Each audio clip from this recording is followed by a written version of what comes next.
Buen día, estimados amigos. Es un gusto y un honor estar con ustedes nuevamente en Brasil, en estos congresos de derecho constitucional, en estas actividades que tanto nos hermanan como otras, y participar en este evento. En primer lugar, corresponde agradecer muy especialmente al Quinto Fórum Nacional Brasileño de Derecho Constitucional. Constituye todo un honor para mí el hecho de haber sido invitado. En segundo lugar, a los organizadores. Eu trataré de falar devagado para que vocês, me entiendan mejor.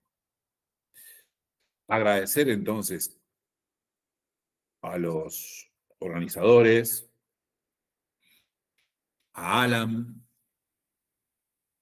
que ha sido mi nexo continuo en este evento, y muy especialmente a mi amigo, el profesor Rogerio, a quien aprecio mucho, y que cada vez que eu lembro Gieli, cada vez que eu lembro Gieli, recuerdo, cada vez que lo recuerdo, me hace lembrar al gran profesor de Fortaleza de Derecho Constitucional, Paulo Bonavides, con el cual tuve el gusto de estar muchas veces conversando con él, una persona tan afable, con su trayectoria, tan simple, tan sencillo, como lo es en muchas oportunidades el pueblo brasileño, generalmente el pueblo brasileño. El tema que nos convoca hoy es el poder constituyente. El poder constituyente, que es un tema fundamental, y que tal vez algunos piensen que ha quedado petrificado en algunos momentos, en el tiempo. Hace un momento, Alan lo sabe bien, estuve en una palestra con otro profesor colombiano, y en Colombia se planteó recién la posibilidad de que la Corte Constitucional colombiana,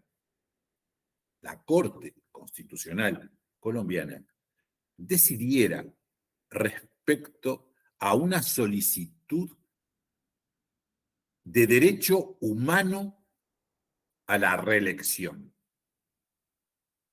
Escucharon bien. Derecho humano a la reelección decidida, o sea, se planteó para que fuera decidido, no la decidió, se planteó para que fuera decidido por la Corte Constitucional colombiana. A lo cual la Corte Constitucional colombiana le dijo, no. Es evidente que es el cuerpo electoral, o POBO, quien establece en sus normas, en su pacto social, en la Constitución, quién es o quién puede reelegir o no. En Uruguay no existe la reelección, por lo menos inmediata, tiene que pasar un periodo. En Argentina sí existe, y en otros países existe, pero no puede ser que se haya planteado, es increíble que se haya planteado la reelección de esta manera, a decidir por la Corte Constitucional como un derecho humano fundamental. En cualquier exposición debemos saber en dónde estamos. Y hoy nos encontramos en la quinta revolución industrial. Nos encontramos en la quinta revolución industrial. La cuarta revolución industrial fue acunada, nació, se dice, en 2016, con el gran auge de la tecnología. Y hoy se habla ya de la quinta revolución industrial, donde el ser humano intenta empoderarse frente a las máquinas, frente a los robots, y donde haya un mayor contacto personal. Estas herramientas que estamos utilizando hoy son muy importantes. Permiten estar a la distancia y poder conversar y falar juntos.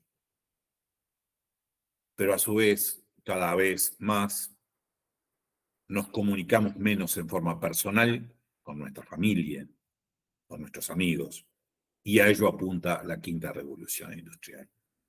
El derecho constitucional no es ajeno a este tema, a estos temas, a la inteligencia artificial, por ejemplo, en lo que tiene que ver con el e-voting o voto electrónico, que inclusive me consta, porque hace poco hablé del tema, en Brasil existe la posibilidad de realizarlo o digitalizarlo mediante la cadena de bloques o blockchain.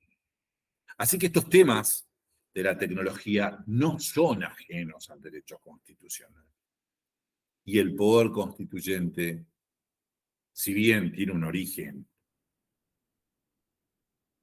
en la Revolución Francesa, especialmente, o sea, hace más de prácticamente 2 siglos y medio, eh, igual de cualquier manera, se encuentra siempre pendiente, como el caso colombiano que acabo de mencionar.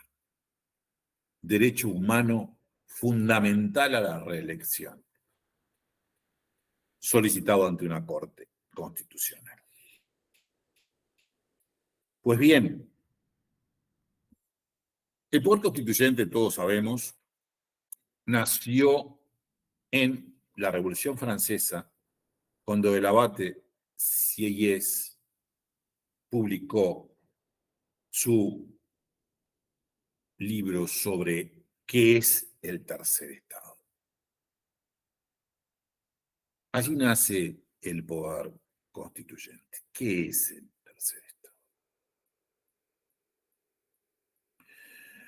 Evidentemente, mediante el poder constituyente, en este mes tan especial, en Brasil, septiembre, el mes de la independencia brasileña. Evidentemente, el poder constituyente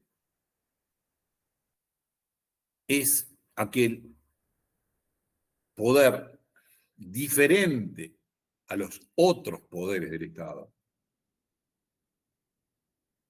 que decide respecto al establecimiento de una nueva constitución o una reforma parcial a la constitución. Un hecho relevante, fundamental en el orden jurídico, y que debe ser regulado con precaución, con una decisión política social, muy especial, en virtud de todo lo que está en juego, de acuerdo a el principio de jerarquía formal de las fuentes, el la mal denominada pirámide de Kelsen. Kelsen no inventó el tema del principio de jerarquía formal, no lo inventó, existía. Evidentemente todo ya se sabía que existía una primacía de la Constitución respecto de la ley desde los viejos, desde el clásico fallo de Estados Unidos, etcétera, que es muy anterior a Kelsen. Entonces, eso es el poder constituyente. Aquí, en el Río de la Plata, se discute si existe, además de un poder constituyente, una función jurídica constituyente. ¿Existe una función jurídica constituyente? Las funciones jurídicas del Estado son aquellos poderes jurídicos atribuidos precisamente a los poderes para ejercer sus competencias. Así conocemos la función administrativa, algunos distinguen la ejecutiva de la administrativa, la función legislativa y la función jurisdiccional. Es fácil distinguirlos, por lo menos en el Río de la Plata, teniendo presente los criterios orgánico-formal, por ejemplo, o el de valor y fuerza. Así, existe un órgano, poder legislativo, que tiene un procedimiento especial, procedimiento formal, algo formal, para dictar las leyes. Esa es la función legislativa. La función jurisdiccional es ejercida por el Poder Judicial mediante los procesos. Simple. Ahora, ¿existe un poder constituyente? Diversos autores niegan la existencia de un poder constituyente como función. ¿Existe una función constituyente? Yo creo que sí, sin lugar a dudas, existe. Y existe, entre otras cosas, por el hecho de, precisamente, de el criterio de valor y fuerza y del criterio orgánico formal. Valor y fuerza. Orgánico formal. El orgánico formal yo recién acabo de explicarlo. El de valor y fuerza lo haré ahora.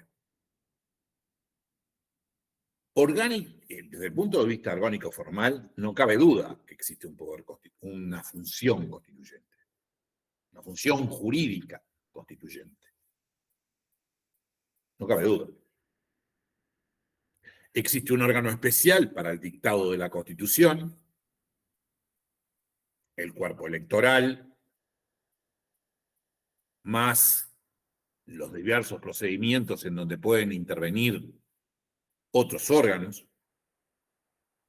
Así, por ejemplo, en Uruguay la iniciativa legislativa, es decir, existe una iniciativa legislativa que realiza un proyecto que luego es plebiscitado. Allí intervienen dos órganos y hay un procedimiento. Es el criterio orgánico formal.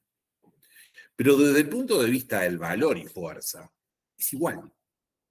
El valor es aquella posibilidad que tiene, desde el punto de vista de la escala jerárquica, del criterio orgánico formal.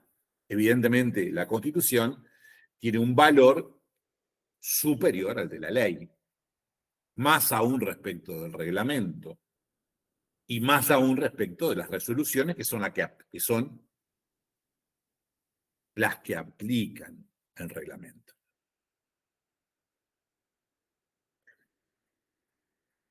Desde el punto de vista de la inaplicabilidad, en Uruguay, no cabe duda, es así, porque el único órgano que puede inaplicar, dejar eventualmente de lado una elección sería la Corte Electoral. Así entonces existe una función constituyente.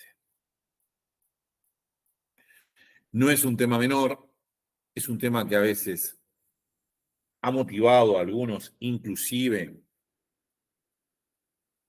a hacer una distinción desde nuestro punto de vista, desde el punto de vista del derecho uruguayo, dictatorial, una distinción que tiende a la dictadura, como es la de la soberanía nacional versus la soberanía popular. Los regímenes constitucionales ya constituidos los países que tienen una constitución, se rigen bajo la soberanía nacional. Es decir, la nación todo lo puede, siguiendo los procedimientos de reforma de la Constitución. Todo lo puede, sí. La nación todo lo puede, el pueblo todo lo puede, o poco, todo lo puede, pero siguiendo los procedimientos para la reforma de la Constitución.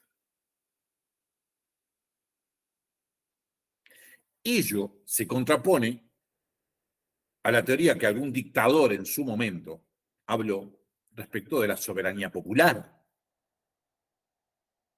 Esta persona quería reformar una constitución,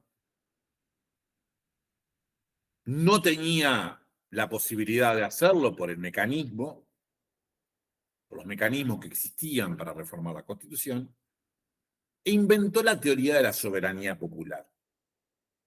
Y decía, el pueblo todo lo puede, y de cualquier manera. No, señor. No, señor, el pueblo o povo todo lo puede, pero no de cualquier manera.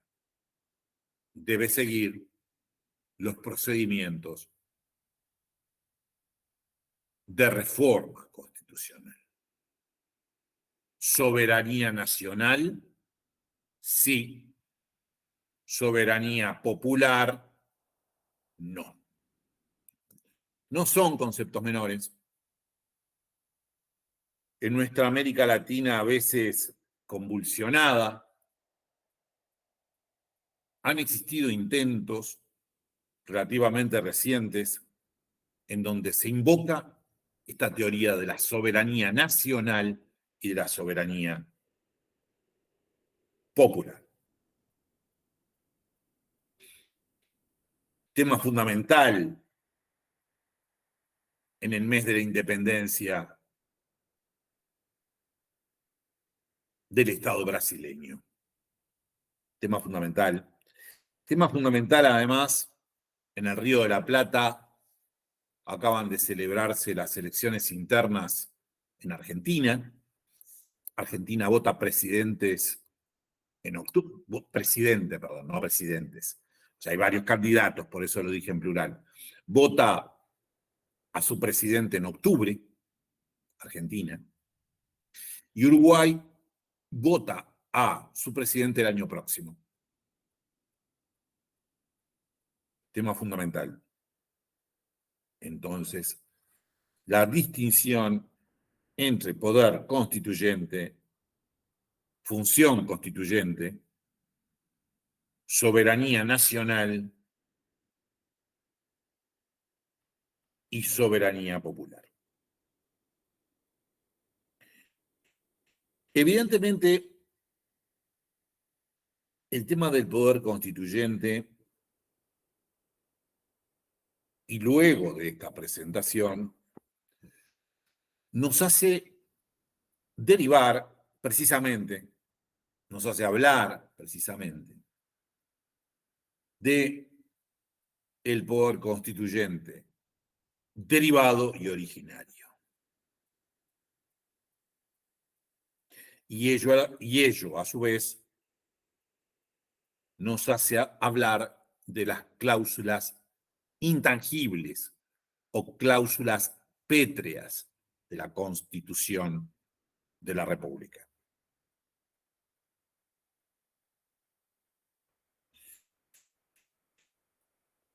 ¿Qué es el poder constituyente originario? ¿Qué es el poder constituyente derivado? ¿Qué son las cláusulas pétreas o intangibles?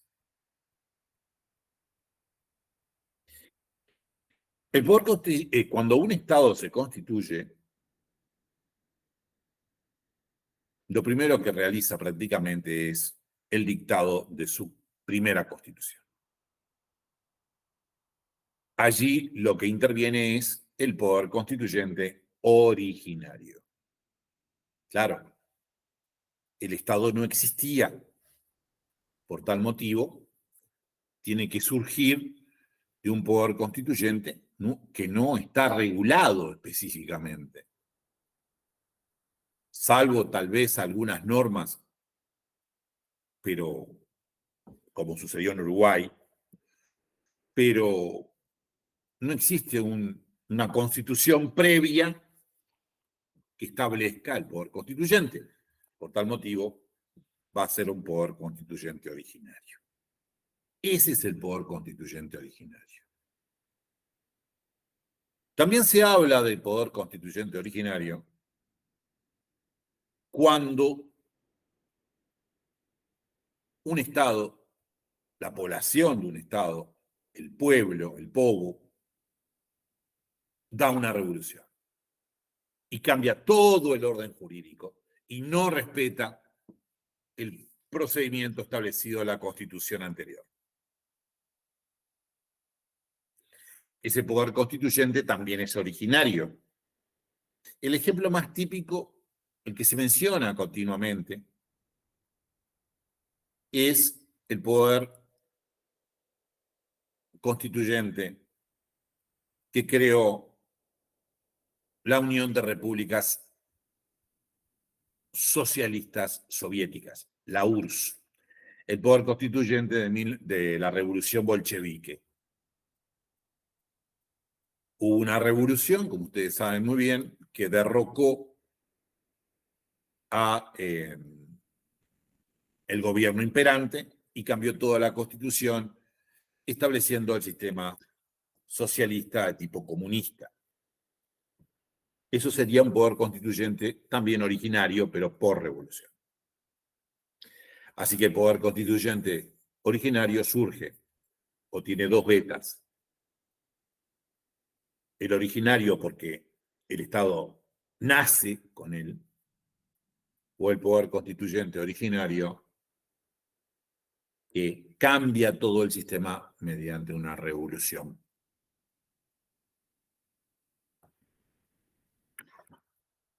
En contraposición, el poder constituyente derivado es aquel que se ejerce mediante el principio o la doctrina de la soberanía nacional que hablábamos recientemente y anteriormente.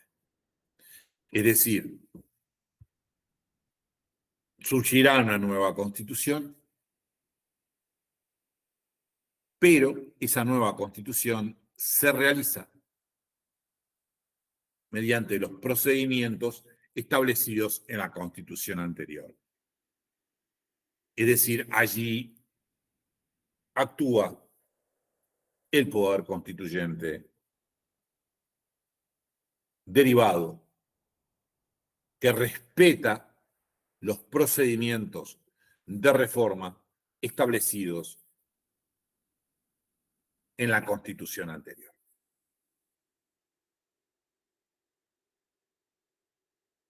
Este tema es muy importante en virtud de la discusión doctrinal que existe respecto a la posibilidad de la reforma total de la Constitución o el respeto a ciertas cláusulas que se dicen que son intangibles, intocables, que son cláusulas pétreas, que no se pueden modificar. Y siempre estamos hablando del poder constituyente derivado. Existen las cláusulas pétreas. Existen las cláusulas pétreas.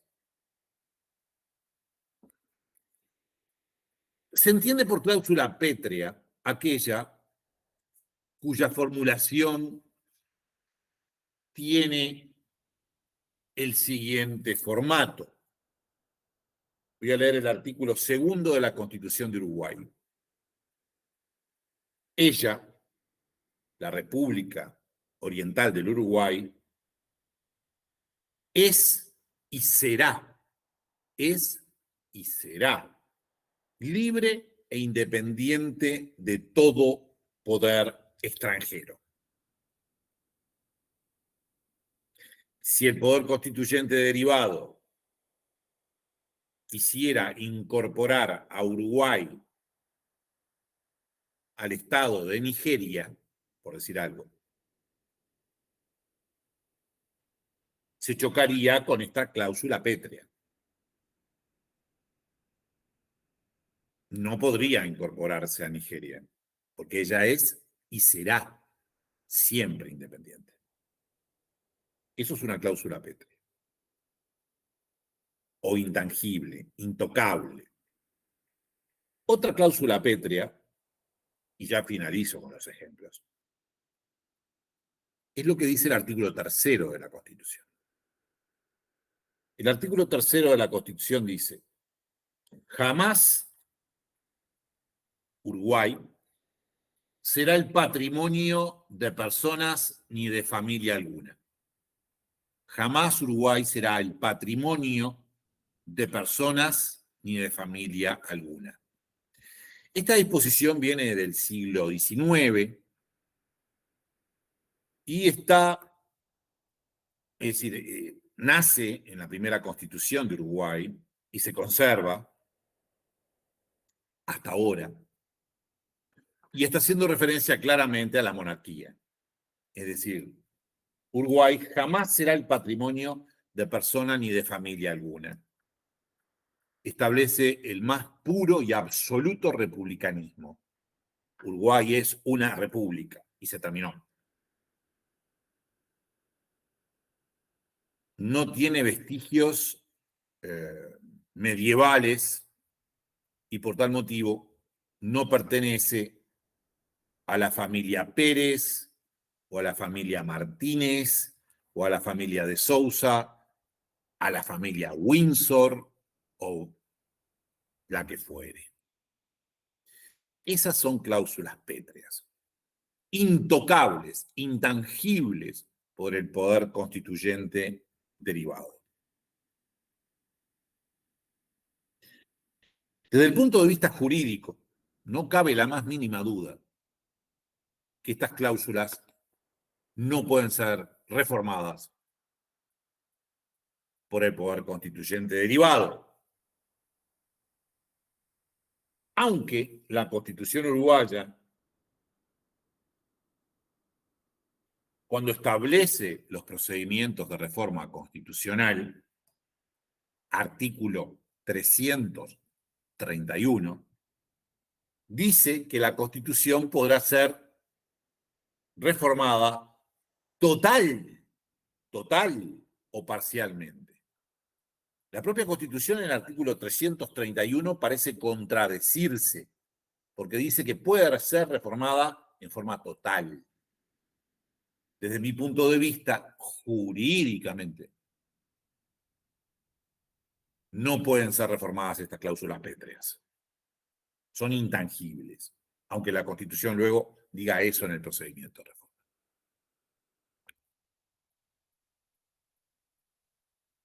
Cláusulas pétreas, intangibles. Visión jurídica. Ahora bien, si nosotros seguimos el criterio realista, evidentemente, si existe una revolución, estas cláusulas pétreas podrán dejar de existir. Si aquí vinieran algunos partidarios de el hecho de que Uruguay se incorpore a Nigeria o a Sudáfrica y establecen o desarrollan una revolución, ganan la revolución, realidad pura, Uruguay se va a incorporar a Sudáfrica. Allí es donde el jurista y el constitucionalista y el politólogo debe observar la realidad.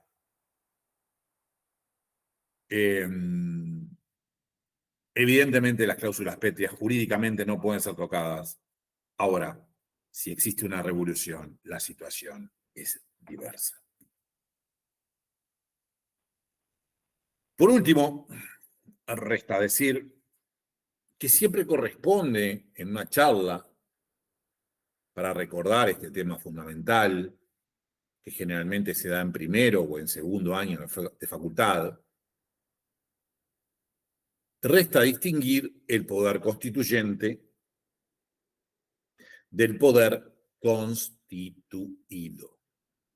Una cosa es el poder constituyente, el cuerpo electoral y los demás órganos actuando según los procedimientos de reforma constitucional establecidos en el caso de Uruguay en el artículo 331 de la Constitución. Eso es el poder constituyente. Y otro muy diferente es el poder constituido. El poder constituido es el poder que crea la Constitución, cómo distribuye el poder la Constitución. Allí entonces vamos a ver los órganos del Estado con sus poderes o los poderes del Estado. Poder constituyente, poder constituido. Poder constituido integrado por el Poder Ejecutivo, Legislativo, Judicial y eventualmente algún órgano extrapoder, etcétera, etcétera. Clara diferencia, fundamental diferencia. El poder constituido se encuentra subordinado a la Constitución que debe cumplir y por tal motivo se encuentra subordinado también al poder constituyente. Uruguay establece 5 procedimientos de reforma constitucional en su Constitución, en el artículo 331. Yo les voy a dejar mi correo electrónico por si desean comunicarse. También los invito a escribir en mi revista, que es una revista que llega a toda Iberoamérica. Se publica en Argentina para toda Iberoamérica. Los invito a que escriban, a que me envíen artículos a este correo electrónico. Y si necesitan algo de por aquí, legislación, por ejemplo, estoy a disposición. Mi correo electrónico es rflores@montevideo.com.uy.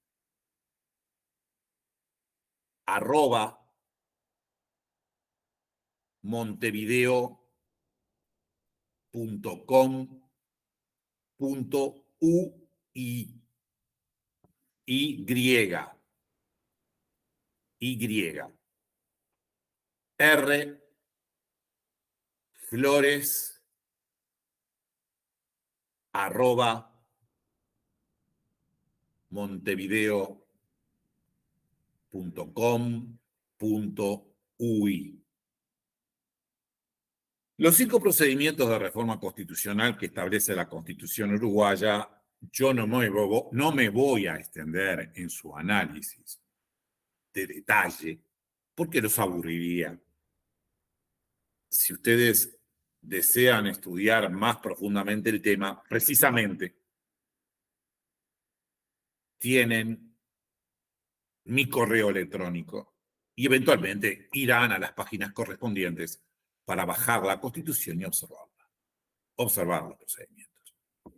Solamente voy a mencionarlos, porque importan mencionarlos. En primer lugar, el primer procedimiento es el de iniciativa popular. Procedimiento interesante, importante, fundamental, en donde el 10% de ciudadanos, no de habitantes, de ciudadanos, puede presentar un proyecto articulado, es decir, tiene que tener un desarrollo del estilo de una constitución. 10% de ciudadanos presenta un proyecto articulado al Poder Legislativo. En ese caso, el Poder Legislativo puede efectuar proyectos alternativos. Es el segundo procedimiento. Iniciativa popular. proyectos alternativos del Poder Legislativo a esa iniciativa popular. El tercer procedimiento, que es bastante engorroso, es el procedimiento de la Asamblea Nacional Constituyente. Se elige una Asamblea Nacional Constituyente a esos efectos.